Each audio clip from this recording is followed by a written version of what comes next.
خیرکم من تعلم القرآن وعلمہ، تم میں سے بہترین وہ ہے جو خود قرآن سیکھے اور دوسروں کو سکھائے۔ اعوذ باللہ من الشیطان الرجیم،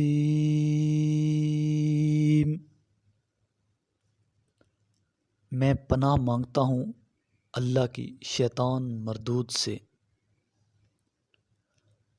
بسم اللہ الرحمن الرحیم، شروع کرتا ہوں اللہ کے بابرکت نام سے جو انتہائی مہربان اور رحیم ہے۔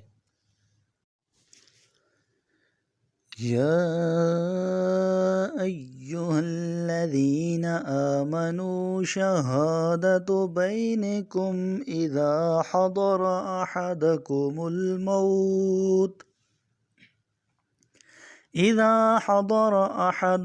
الموت حین الوصیۃ اثنان ذوا عدل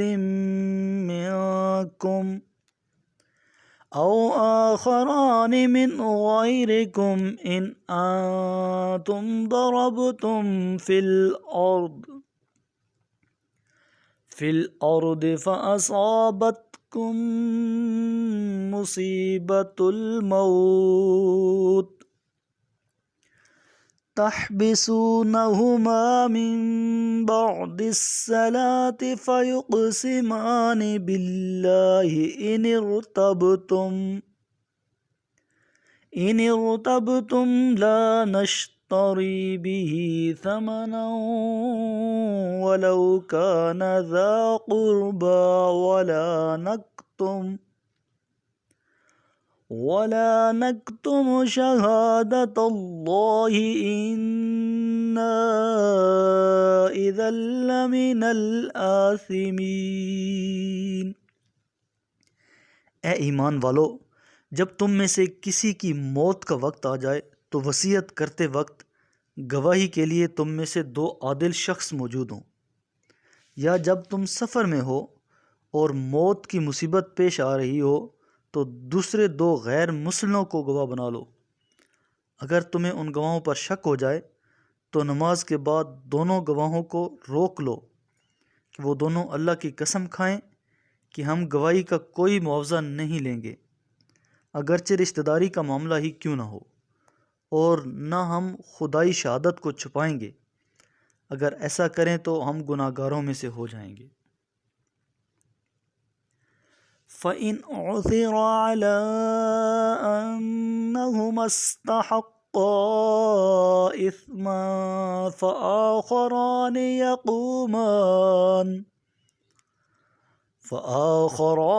يَقُومَانِ مَقَامَهُمَا مِنَ الَّذِينَ اسْتَحَقَّ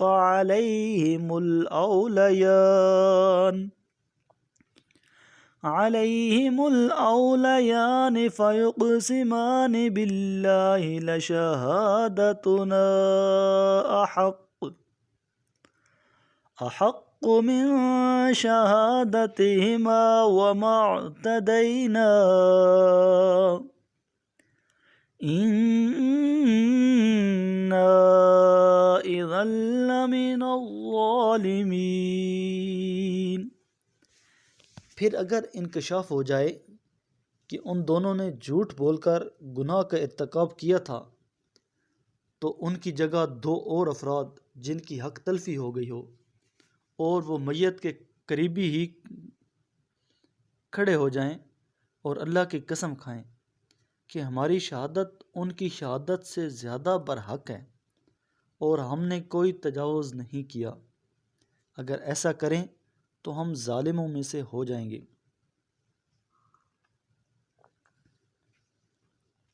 ذَلِكَ أَدْنَىٰ أَن يَأْتُوا بِالشَّهَادَةِ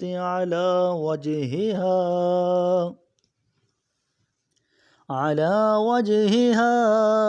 أَوْ يَخَافُوا أَن تُرَدَّ أَيْمَانٌ بَعْدَ أَيْمَانِهِمْ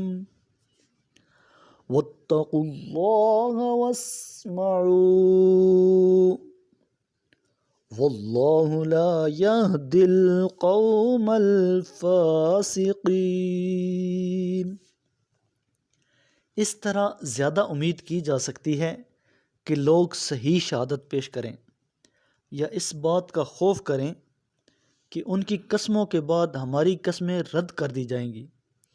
اور اللہ سے ڈرو اور سنو، اور اللہ فاسق لوگوں کی رہنمائی نہیں کرتا۔ یوم یجمع اللہ الرسل فیقول ماذا اجبتم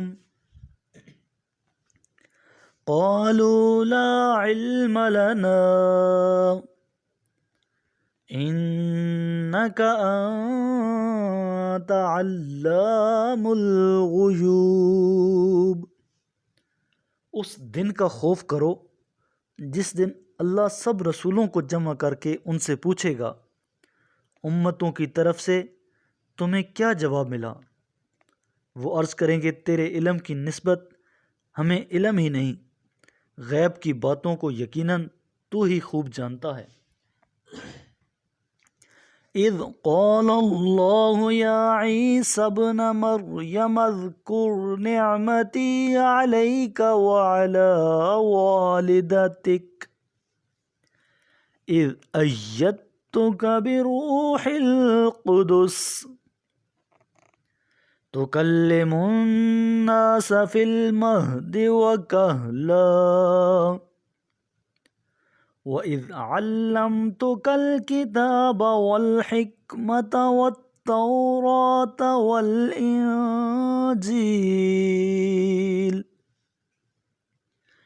وَإِذْ تَخْلُقُ مِنَ الطِّينِ كَهَيْئَةِ الطَّيْرِ بِإِذْنِي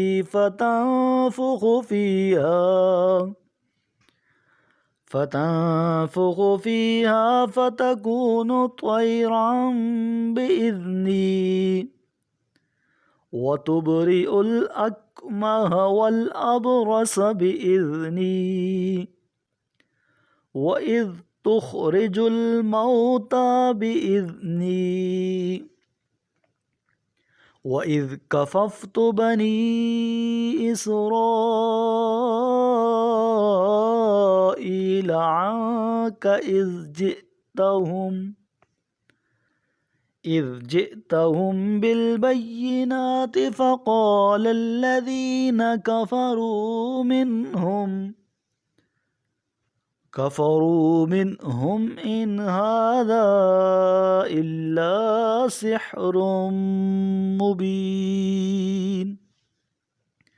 جب عیسیٰ بن مریم سے اللہ نے فرمایا، یاد کرو میری اس نعمت کو جو میں نے تمہیں اور تمہاری والدہ کو عطا کی ہے، جب میں نے روح القدس کے ذریعے تمہاری تائید کی، تم گہوارے میں اور بڑے ہو کر لوگوں سے باتیں کرتے تھے، اور جب میں نے تمہیں کتاب، حکمت، تورات اور انجیل کی تعلیم دی، اور جب تم میرے حکم سے مٹی سے پرندے کا پتلا بناتے تھے، پھر تم اس میں پھونک مارتے تھے تو وہ میرے حکم سے پرندہ بن جاتا تھا، اور تم مادر ذات اندھے اور کوڑی کو میرے حکم سے صحت یاب کرتے تھے، اور تم میرے علم سے مردوں کو زندہ کر کے نکال کھڑا کرتے تھے، اور جب میں نے بنی اسرائیل کو اس وقت تم سے روک رکھا جب تم ان کے پاس کھلی نشانیاں لے کر آئے تھے، تو ان میں سے کفر اختیار کرنے والوں نے کہا یہ تو ایک کھلا جادو ہے۔ میرے محبوب کریم علیہ الصلاۃ والسلام نے ارشاد فرمایا، اقرأ القرآن،